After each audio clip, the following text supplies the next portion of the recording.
सांख्य कारिका कक्षा 36 39वीं कारिका। इससे पहले वाली कारिका में विषय रूप विशेष और अविशेष का वर्णन किया। तन्मात्र जो हैं वो अविशेष होते हैं और पंच महाभूत विशेष होते हैं, ये बतलाया। पंच महाभूतों के बारे में पंच महाभूतों के दो विभाग कर दिए, विशेष और अविशेष। तन्मात्र अविशेष होते हैं और भूत विशेष होते हैं। भूतों के अंदर ही ये हमारे को शांत घोर मूढ़ता, ये प्रकारांतर से एक प्रकार से न्याय दर्शन में ना अवयव और अवयवी के संदर्भ में एक बात कही कि ये जो राग द्वेष आदि होते हैं अवयवी के अंदर होते हैं। यदि इसको हम अवयव के रूप में देखें तो राग द्वेष मोह नहीं होंगे। राग द्वेष और मोह ये अवयवी के अंदर होते हैं। जैसे ये परमाणु को कोई देखने लग जाए, परमाणु का जो संघात ये शरीर है, या परमाणु का संघात जो रुपए हैं, सोने के सिक्के हैं, परमाणु का संघात ये मकान है, परमाणु का संघात रूप यौवन, परमाणु का संघात ये जो शब्द वाणी आवाज़ जो निकलती है, हम बोलते हैं, किसी का गाना अच्छा लगता है, किसी का भोजन, परमाणु का संघात जो भोजन, ये सारे भी राग द्वेष मोह जितने भी वो परमाणु के संघात में है। यदि उनको अलग अलग अवयव के रूप में देखें तो ये राग द्वेष मोह नहीं होंगे। उसी तरह की बात यहाँ पर भी शांत घोर जो मूड है ये विशेष के अंतर्गत हमको दिखाई देते हैं, अविशेष के अंतर ये नहीं होते हैं। शांत घोर मूड, शांत मानी सुख, घोर मानी दुख और मूड मानी मोह। विशेषों के अवान्तर भेद और उनके स्वरूप दिखा रहे हैं। सूक्ष्मा माता पितृजा सह प्रभूतई त्रिधा विशेषा स्यु। सूक्ष्मा तेषां नियता माता पितृजा निवर्तन्ते। तीन भेद किए विशेषों के। एक तो सूक्ष्म शरीर जो होते हैं हमारे, वो भी विशेष के अंतर्गत आते हैं। जो सूक्ष्म शरीर होते हैं वो भी अलग अलग,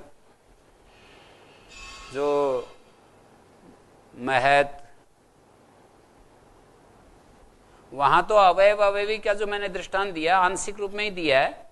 उस दृष्टि में जो अवयव में राग द्वेष मोह की हमें प्रतीति नहीं होती। और यहाँ मैंने कहा कि तन्मात्रों में शांत घोर मूड, ये यहाँ इस दर्शन में तो कारण और कार्य में एक प्रकार का अभेद ही मानते हैं। जो कार्य है वो कारण की पूर्व अवस्था है और जो कार्य है वो कारण की ही उत्तर अवस्था है। कारण की पूर्व अवस्था नहीं, कारण की उत्तर अवस्था कार्य और कार्य की पूर्व अवस्था कारण है। तो इसीलिए इस दर्शन में अभिव्यक्तिवाद कहते हैं। कारण में वो सब चीजें होती हैं जो कार्य में आती हैं, मूल रूप में रहती हैं। कुछ उनमें कुछ विकास होकर के कुछ परिवर्तन तो होता ही है, उसका अपना निज कुछ अलगाव हो ही जाता है। इसमें भी दिखाया कि कुछ व्यक्त और अव्यक्त में साधर्म है, कुछ व्यक्त और अव्यक्त में वैधर्म है, ये भी दिखाया है यहाँ पर। यदि बिल्कुल कारण और कार्य एक ही हो तो ये साधर्म वैधर्म करके देखने की बात ही नहीं हो। फिर तो कारण और कार्य में, व्यक्त और अव्यक्त में कुछ साधर्म है, कुछ वैधर्म है। तो ये देखिए सूक्ष्म शरीर जो होते हैं हमारे, मन बुद्धि अहंकार और 5 ज्ञानेंद्रियां, कर्मेंद्रियों की शक्तियां, और माता पिता से उत्पन्न हुए सह प्रभूतई, और ये जो पृथ्वी आदि जो घटपट आदि पदार्थ हैं उनको प्रभूत शब्द से कह रहे हैं। उनके साथ, प्रभूतों के साथ जो माता पिता के से उत्पन्न जो शरीर है, त्रिधा विशेषाशु, ये तीन विशेष के अंतर्गत आते हैं। सूक्ष्म शरीर माता पिता से उत्पन्न, इसको बोलते हैं षड धातुज। व्याकरण के आयुर्वेद के अनुसार षड धातुज पुरुष या 60 कोशिक स्थूल देह बोलते हैं। ये जो स्थूल देह हैं, और पंच स्थूल भूत, प्रभूत का अर्थ है ये जो मिट्टी पानी पत्थर आदि जो जितना भी संसार हमको दिखाई देता है, इस सब को प्रभूत शब्द से कह रहे हैं। तो 3 प्रकार के विशेष हैं। सूक्ष्मा तेषाम नियता, जो सूक्ष्म है वो तो नियत हैं, वो हमारे साथ चलते चले जाते हैं, चलते चले जाते हैं, एक जन्म से दूसरे जन्म में, दूसरे से तीसरे जन्म में चलते चले जाते हैं। तेषाम विशेषणाम, उन 3 विशेषों में से निर्धारण में षष्ठी है। सूक्ष्मा नियता माता पितृजा निवर्तन्ते। मातृ और पितृ शब्द को पूर्व पद को आनंग हो रहा है, माता पितृ, व्याकरण की दृष्टि से बोल रहा हूं। आनंग ऋतो द्वंद्वे,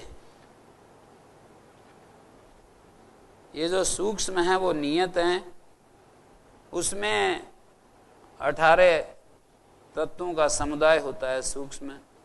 महदादि जो लिंग है वो सूक्ष्म नियत हैं।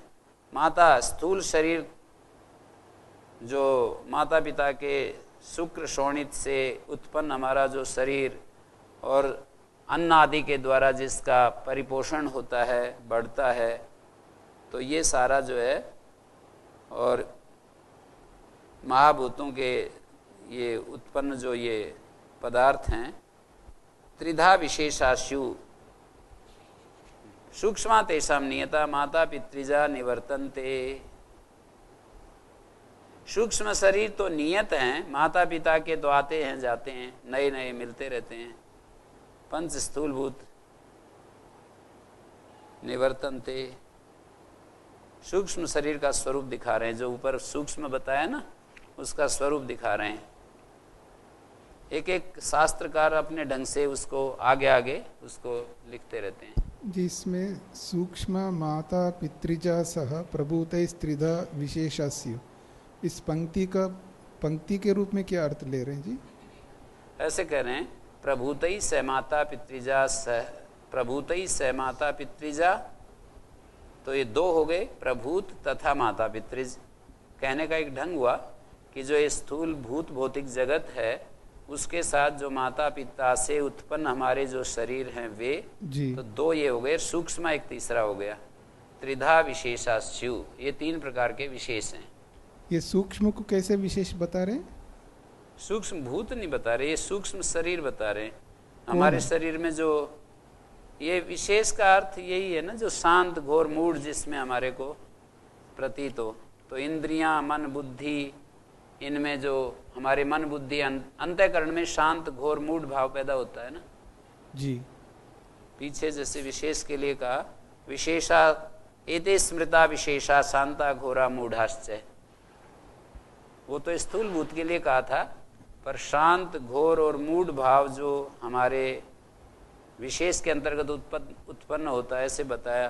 तो यहाँ सूक्ष्म उसी दृष्टि से विशेषा कह दिया। ये 3 प्रकार के विशेष हैं, अर्थात जिनमें शांत घोर मूढ़ भाव हमारे को दिखाई देता है। नहीं, ये सूक्ष्म से सूक्ष्म शरीर को ले रहे हैं? हाँ, सूक्ष्म शरीर। तो सूक्ष्म शरीर में जो 18 तत्व हैं वो सभी विशेष तो नहीं है? वो एक विशेष शब्द अलग अर्थ में प्रयोग कर दिया। तन्मात्र तो अविशेष है, ये तो पहले वाले श्लोक में बता ही दिया जी। पर वो जो 13 अंतःकरण है ना, उनको मुख्य रूप से सूक्ष्म शरीर का घटक मान रहे हैं। 18 हैं, हाँ जी, 13 पर वो 13 जो है उनको यहाँ पर सूक्ष्म शब्द से समझ सकते हैं हम। 13 में से भी अहंकार और महतत्व अलग चीज हो गई। अहंकार, महतत्व, मन, 3 तो ये मन को विशेष मान सकते हैं, पर अहंकार और महतत्व को विशेष कैसे मानेंगे? तन्मात्राएं तो हट जाएंगी, वो तो ठीक है, पर महतत्व और अहंकार भी विशेष नहीं। आपका कहना है कि 11 इंद्रिय ही बन पाएंगी, महत्व और उसको जी जी। एक विशेष उसमें कर दिया इन्होंने। सूक्ष्म व्याख्याकार जो है ऐसे कर रहे हैं यहाँ पर, ये सूक्ष्म शरीर क्या है? महदादि लिंग होता है एक प्रकार से। महत, अहंकार, मन, 5 ज्ञानेंद्रियां, 5 कर्मेंद्रियां और तन्मात्र होता है। पर यहाँ पर ये सूक्ष्म माता एक अलग अर्थ में विशेष का थोड़ा अलग हट करके प्रयोग कर दिया गया दिखता है। त्रिधा विशेषासु, यहाँ पर जो विशेष शब्द का प्रयोग किया ठीक ऊपर वाली कारिका से थोड़ा अलग हट करके तो नहीं हो गया है, उससे अलग ही है जी। सामान्य जो अविशेष और विशेष अर्थ में जो विशेष है ना वो नहीं है, मतलब जिनसे पैदा होते हैं नहीं होते, वो ये एक अलग अर्थ में प्रयोग कर दिया कि ये 3 विशेष कहे जाते हैं। सभी शरीर पुरुष से जुड़े हुए 3 शरीर विशेष हैं इस तरह। हाँ, शरीर तो 2 और 1 भूत भौतिक पदार्थ, तो इस तरह से ये 3 विशेष कहे जाते हैं। सूक्ष्म तेषाम नियता, उनमें से सूक्ष्म तो नियत हैं, स्थिर हैं, नित्य हैं, नियत माने नित्य हैं, चलते जाते हैं। और माता पिता के संयोग से उत्पन्न जो स्थूल शरीर है, पंचभूत स्थूल माता पितृजा निवर्तन्ते, जैसे भूत भौतिक को भी छोड़ दिया, उन 3 को बताकर फिर सूक्ष्म और स्थूल के बारे में चर्चा कर दी। स्थूल शरीर तो आते जाते रहते हैं, सूक्ष्म शरीर ज्यादा काल स्थायी है, इसलिए नियत कह दिया। मुक्ति में तो हट ही जाते हैं। सह प्रभूत वाला क्या? प्रभूत ही से, प्रभूत शब्द का अर्थ है भूत भौतिक जगत, भूत भौतिक संसार है वो, संसार।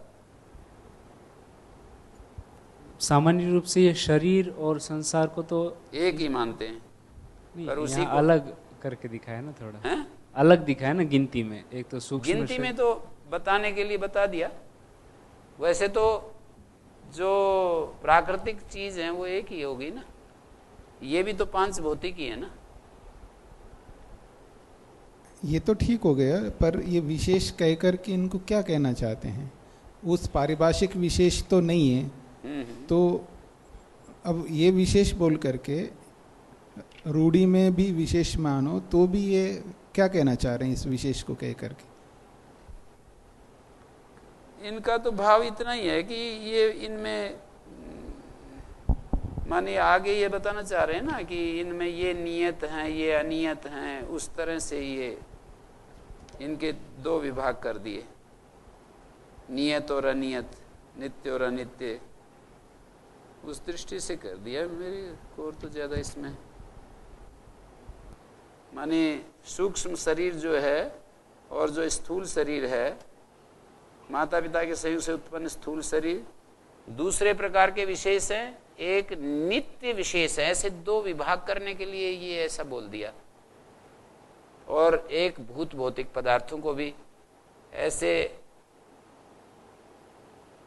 सूक्ष्म शरीर, माता पिता से उत्पन्न शरीर और भूत भौतिक जगत, 5 स्थूल भूत, ये 3 यदि हम विभाग करके देखें तो स्थूल भूतों को नहीं ले सकते, स्थूल भूतों से बने हुए जो चीजें हैं उनको लेना है। हाँ, घटपटा दे, ये ठीक है, क्योंकि संसार तो जी लंबा नियत ही है जी, सूर्य चंद्र पृथ्वी आदि सब नियत है, केवल घटपट आदि को हम ले सकते हैं जी।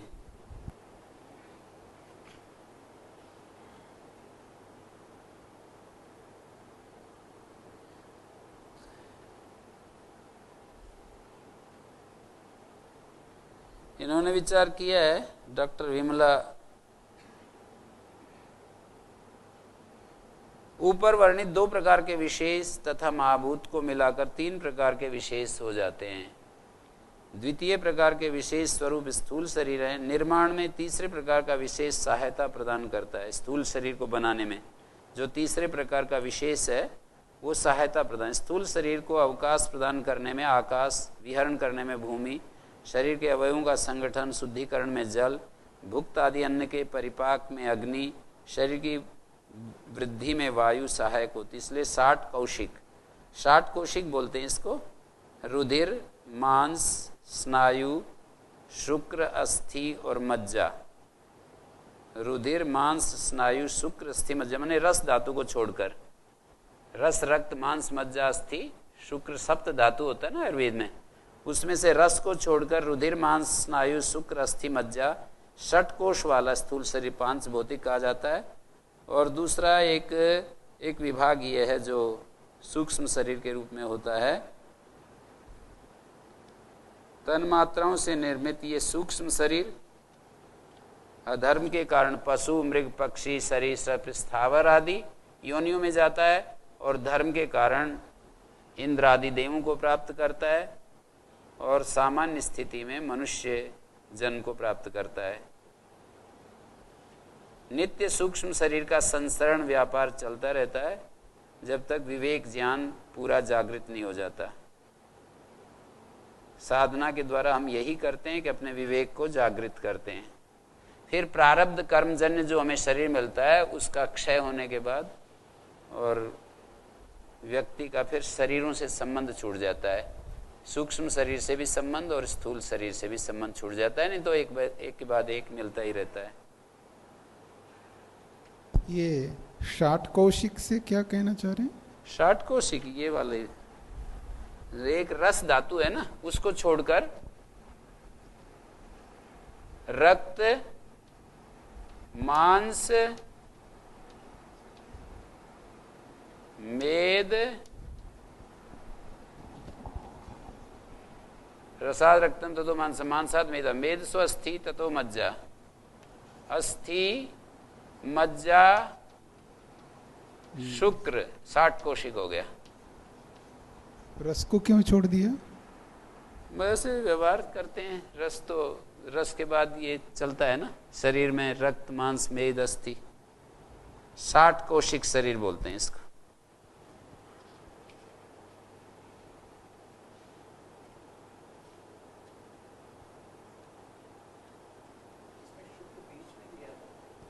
हाँ, वो उस प्रक्रिया में गिनती करने में मैं आयुर्वेद के अनुसार गिनती कर दी।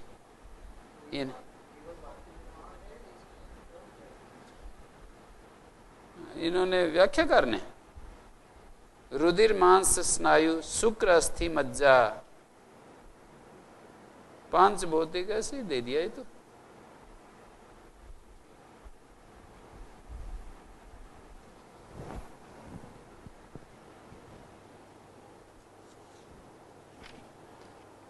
सूक्ष्म शरीर का स्वरूप दिखा रहे हैं अगले, क्योंकि सूक्ष्म शरीर में ही धर्म अधर्म संचित होता रहता है और वो हमारे जन्म जन्म के साथ आगे पीछे चलता है।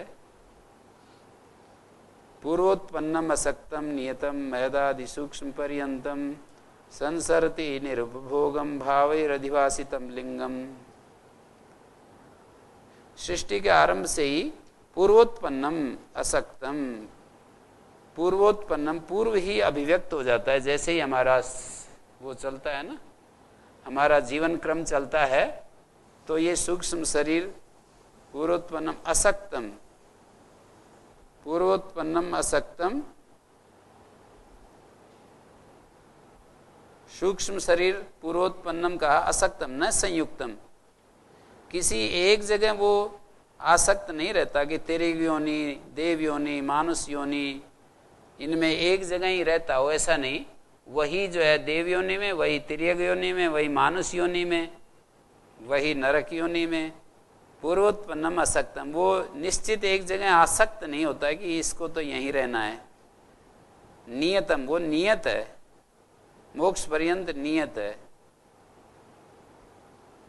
और ये व्यवधान रहित है, ये भी असक्तम का अर्थ होगा, कहीं उसको रुकावट नहीं है। जैसे कल भी मैं बोल रहा था ना, आयुर्वेद में भी और गीता में भी मैं बताया कि संग का अर्थ रुकावट होता है। तो असक्तम उसी धातु का प्रयोग है, संग और उसी का असक्तम। असक्तम माने रुकावट रहित है, वो बस कहीं भी जा सकता है, परमाणु में भी घुस सकता है, कहीं भी जा सकता है। जो सूक्ष्म शरीर है इसको असक्तम कहा है। उसकी सामर्थ्य ऐसी है कि सब जगह वो व्यवधान रहित होकर के बिना रुकावट के चलता रहता है।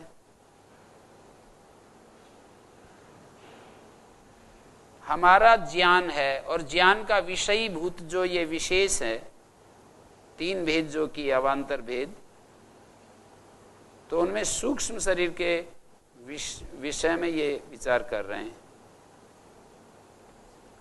तो सूक्ष्म शरीर और वो पूर्वोत्पन्न कहा और उसको असक्त कहा, माने देव मनुष्य त्रिग आदि योनियों में संयुक्त होकर नहीं रहता। महदादि सूक्ष्म पर्यंतम, ये कैसा है महदादि सूक्ष्म पर्यंतम, इसको बताने की शैली है इनकी। महदादि सूक्ष्म पर्यंतम, महदादि सूक्ष्म पर्यंत, इसको समझ ही गए आप। ये जो शब्द है महदादि, महत आदि में है जिसके, महत अहंकार, मन, 5 ज्ञानेंद्रियां, 5 कर्मेंद्रियां और सूक्ष्म पर्यंतम मान सूक्ष्म भूत पर्यंत। महदादि सूक्ष्म पर्यंतम संसरती, एक योनि से दूसरी योनि में संसरण करता रहता है। निरुपभोगम, एक शब्द डाला निरुपभोगम, भावई अधिवासितम लिंगम, धर्मादि जो भाव होते हैं उनसे अधिवासित हुआ, उनसे उपरंजित हुआ, धर्मादि जो भाव हैं उनसे अधिवासित हुआ, उनसे अधिरंजित या उपरंजित हुआ, निरुपभोगम भोग रहितम, संसरती, तीनों लोकों में संसरण करता रहता है, स्थूल सूक्ष्म सब जगह संसरण करता रहता है। संसरती निरुपभोगम, निरुपभोग, ये जो भावेर अधिवासितम लिंगम, भोग के लिए हमको स्थूल शरीर धारण करना पड़ता है, इसको निरुपभोगम का, हमको सुखी दुखी होने के लिए, मोहित होने के लिए हमको स्थूल शरीर में आना पड़ता है। वो जो सूक्ष्म शरीर है वो भोग अकेला नहीं भोग सकता है, निरुपभोगम, उसको निरुपभोग कहा। और वो जब स्थूल शरीर के साथ जुड़ता है तब वो सुख दुख मोह की प्रक्रिया कर्मा से फलीभूत होने लगता है। स्वर्ग नरक आदि में फिर जाएंगे तब वहाँ भी सूक्ष्म एक अलग प्रकार का शरीर होता है, जरूर स्थूल प्रकार, मतलब एक अलग प्रकार का है, उससे अलग प्रकार का, ऐसे हमारे शरीर जैसा तो नहीं, पर एक अलग प्रकार का शरीर है। तो निरुपभोगम भावैर अधिवासितम लिंगम, भावों से अधिक उपरंजित होकर, मानी धर्मादि जो भाव हैं उनसे उपरंजित होकर के। 8 भाव कहे ना, ये बुद्धि के 8 भाव कहे हैं, जो धर्म अधर्म ज्ञान अज्ञान वैराग्य वैराग्य ऐश्वर्य अनैश्वर्य, 8 भाव कहे हैं। यहाँ स्वयं इसमें भी आएंगे और उनका प्रयोग हो रहा है। सूक्ष्म शरीर भाव युक्त होता है और सूक्ष्म शरीर को लिंग भी कहा है यहाँ पर, भावैर अधिवासितम लिंगम।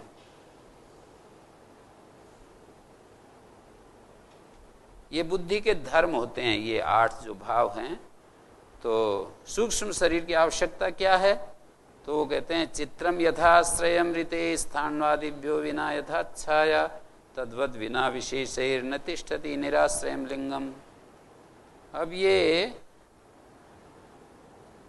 जैसे आश्रय के बिना, ये जो महदादि सूक्ष्म पर्यंत की बात कही, सूक्ष्म शरीर के घटकीभूत जो महदादि तत्व हैं,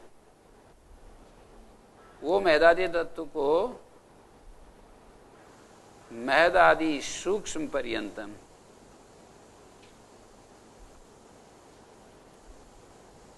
सूक्ष्म शरीर की कल्पना क्यों की गई। चित्रम यथा आश्रयम, जैसे आश्रय के बिना चित्र और आधार के बिना जैसे छाया। स्थाणु का मतलब यहाँ आधार, कोई दीवार, कोई वृक्ष, कोई कुछ, इसको यहाँ पर स्थाणु का है। स्थाणु कोई ठोंठ, कोई खंबा, उसके बिना जैसे छाया नहीं होती। चित्रम यथा चित्रम आश्रयादृते। ओम गुरुजी, हाँ 40 भी का स्पष्ट नहीं हुआ। इसमें जो बताया था कि सूक्ष्म शरीर वो अन्य योनि तक भी जाता है। 40 भी कार्य में क्या बताया, स्पष्ट नहीं हुआ थोड़ा। पूर्वोत्पन्न होता है सूक्ष्म शरीर है और वो असक्त होता है, किसी भी योनि में जा सकता है। देव योनि, तिर्यक योनि, मानुष योनि, कहीं भी स्थावर योनि, कहीं भी जा सकता है। वो जो अन्य योनि की जा सकता है, जिस योनि की जाएगा उस योनि में तो सूक्ष्म शरीर होगा ही। स्थूल शरीर तो जो अलग अलग योनि की सूक्ष्म शरीर जा सकता है, ये कार्य क्या बताता है। तो उस योनि में भी तो सूक्ष्म शरीर होगा। उस योनि में सूक्ष्म यही चला जाता है वहाँ। कैसे? ये जो हमारा शरीर से निकल करके, ऐसे कहा ना, संसरती यही संसरण करके वहां जाता है स्थूल शरीर। माता के रजवीर्य में जाकर यही वहां पर पहुंच जाता है। यही तो सूक्ष्म शरीर, उसका सूक्ष्म शरीर अलग और ये एक ओर जाकर के गल जाता है। आप ऐसा कह रहे हो? जिस योनि की वो जाएगा, मेरा कहने का अर्थ इस जैसे हम ये शरीर छोड़ेंगे, शरीर छोड़ेंगे एक विधान के तहत, हम किसी पिता माता जो भी प्रक्रिया है वो मुझे नहीं पता कि वो जब दोनों संयोग होता है तब जाता है या कब जाता है। वो जो सूक्ष्म शरीर का संयोग कब होता है उसमें, ये तो काल मुझे नहीं पता, पर उपनिषद में एक जगह ऐसा बताया कि माता पिता के शरीर में जाता है, पिता के शरीर में जो खाते पीते हैं वहाँ होता है, फिर वहाँ से माता के शरीर में जाता है, तो उसका वो प्रथम जन्म होता है, फिर वो पैदा होता है, उसका दूसरा जन्म, ऐतरेय उपनिषद की बात कर रहा हूँ, फिर वो दुनिया में आता है, ये उसका दूसरा जन्म होता है, फिर जन्म होकर के फिर ये आगे बूढ़ा होकर के मर करके फिर वो वहाँ जाता है, तो इसका तीसरा जन्म है। मतलब 1 2 3 ये क्रम चलता रहता है। मैंने तीसरा जन्म क्या दिखाया, यहाँ से मरने के बाद पिता के शरीर में जन्म लेना, ये तीसरा जन्म है। फिर माता वहाँ से फिर माता के शरीर में जाना, ये प्रथम जन्म है, और माता से दुनिया में आना इस शरीर में, ये दूसरा जन्म है, और इस दुनिया से फिर जा करके प्रयाण करके पिता के जन्म में शरीर में जाना, ये तीसरा जन्म है। 1 2 3 ऐसे चलता रहता है। जी, मेरा प्रश्न था, जब आत्मा सर्वप्रथम किसी शरीर को धारण करता है, उसी समय जो स्थूल शरीर को धारण करता है उसके साथ साथ सूक्ष्म शरीर होता ही है। जब वो सर्वप्रथम आत्मा धारण करता है, आप प्रतिज्ञा कैसे कर रहे हैं कि होता तो ही कैसे है? समझेंगे कैसे? तो आत्मा के साथ हमेशा सूक्ष्म शरीर रहता ही है, ऐसा समझेंगे? जब सर्वप्रथम जब आत्मा किसी शरीर को धारण करता है उस समय भी सूक्ष्म शरीर उसके साथ साथ होता ही है। ये तो 2 दृष्टियां हैं इसमें। एक तो स्वामी दयानंद जी की दृष्टि है, स्पष्ट ही है कि वो आत्मा एक नित्य और अनादि अनंत एक तत्व है, उसी के साथ सूक्ष्म शरीर होता है, और वो सूक्ष्म शरीर जो है इस शरीर को छोड़ करके और दूसरे शरीर में चला जाता है। ठीक है, उस आत्मा के साथ सूक्ष्म शरीर होता है, वो उस शरीर में चला जाता है। ठीक है, तो आत्मा और सूक्ष्म शरीर हमेशा आत्मा के साथ साथ रहता ही है, रहता ही है, तो वो चला जाता है। और वहाँ दूसरी दृष्टि भी यदि माने आयुर्वेद आदि में जो दी है कि एक आत्मा व्यापक तत्व है और सूक्ष्म शरीर, आत्मा का तो क्या जाना आना, जब व्यापक ही बता दिया उसका, तो ये सूक्ष्म शरीर उसके साथ हमेशा अटैच्ड है, आत्मा के साथ संबद्ध है। जैसे मेरा सूक्ष्म शरीर मेरे आत्मा के साथ, आपका सूक्ष्म शरीर आपके आत्मा के साथ, तो वो जो हमारा सूक्ष्म शरीर है वो जहाँ भी उसको जन्म लेना है वही आत्मा वहाँ पर भी है, वही आत्मा दूसरी जगह भी है, वो जहाँ उसको जन्म लेना होता है वहाँ उसके साथ उपस्थित हो जाता है। ठीक है, तो ये जो है संसरति निरुपभोगम, इसलिए सूक्ष्म शरीर का शरण दिखाया है यहाँ पर। संसरति निरुपभोगम भावैर अधिवासितम लिंगम। अच्छा, मैं ये कह रहा था, ये श्लोक पढ़ा रहा था, जिस प्रकार आश्रय के बिना चित्र और स्थाणु आधार के बिना छाया नहीं रह सकती, स्थानवादिभ्यो बिना यथा छाया तद्वद बिना विशेषई, उसी प्रकार अवयवी के बिना निराधार बुद्धि आदि अवयव नहीं रह सकते। ये यहाँ पर सूक्ष्म शरीर और इसको लिंग को अलग करके देख रहे हैं, ध्यान देने की चीज है। हम तो अभी 18 तत्वों को सूक्ष्म शरीर कह रहे हैं ना, तो ये ऐसे देख रहे हैं कि इसके 2 विभाग कर लिए, एक तो लिंग माने करण वर्ग, एक तो करण वर्ग लिंग जिसको कह रहे हैं, और एक हो गया सूक्ष्म शरीर जो तन्मात्र रूप, तन्मात्र रूप सूक्ष्म शरीर, इसको सूक्ष्म शरीर कह रहे हैं। 2 भाग कर दिए, एक नहीं कह रहे। अब ये विचार की बात है कि ये मतलब किस तरह से कर रहे हैं? हमने तो पढ़ा था कि लिंग और शरीर एक ही है, सूक्ष्म शरीर एक ही है। अब ये ऐसा कह रहे हैं कि लिंग जो है ना उसको विश्लेषण करके कर रहे हैं कि जो सूक्ष्म शरीर है इसको विशेष नाम दे रहे हैं। पीछे वाले सूत्र में जो बताया ना, सूक्ष्म तन्मात्रा, ये जो बताया, ये इसी दृष्टि से इसको विशेष कहा है।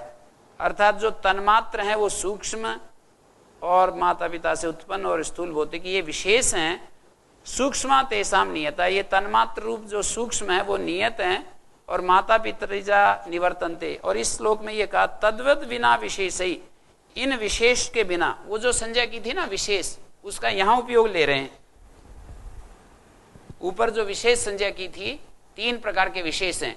तद्वत बिना विशेष ही, इन सूक्ष्म शरीर के बिना, ये नियत भी बता दिए, आत्मा के साथ ये सूक्ष्म शरीर नियत बना दिया। तो बिना इसके लिंग जो है न तिष्ठते निराश्रयम लिंगम, जो बुद्धि है वो निराश्रय होकर के नहीं रह सकती। जैसे आधार के बिना छाया नहीं बनती, जैसे हम चित्र बनाना होता है तो आश्रय के बिना नहीं बन सकता।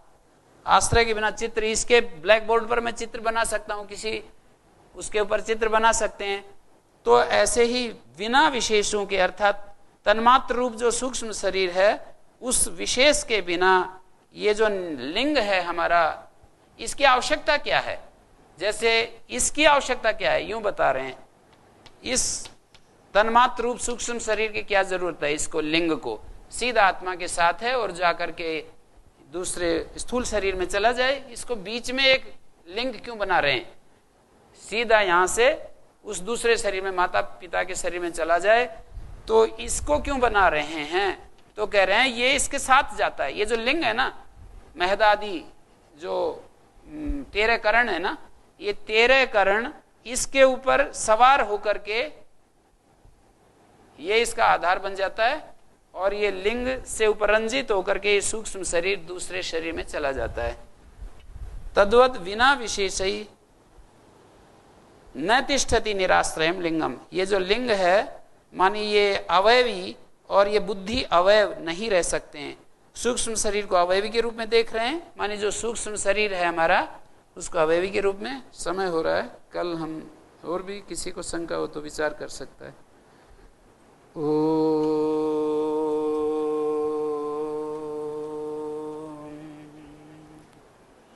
शांति शांति।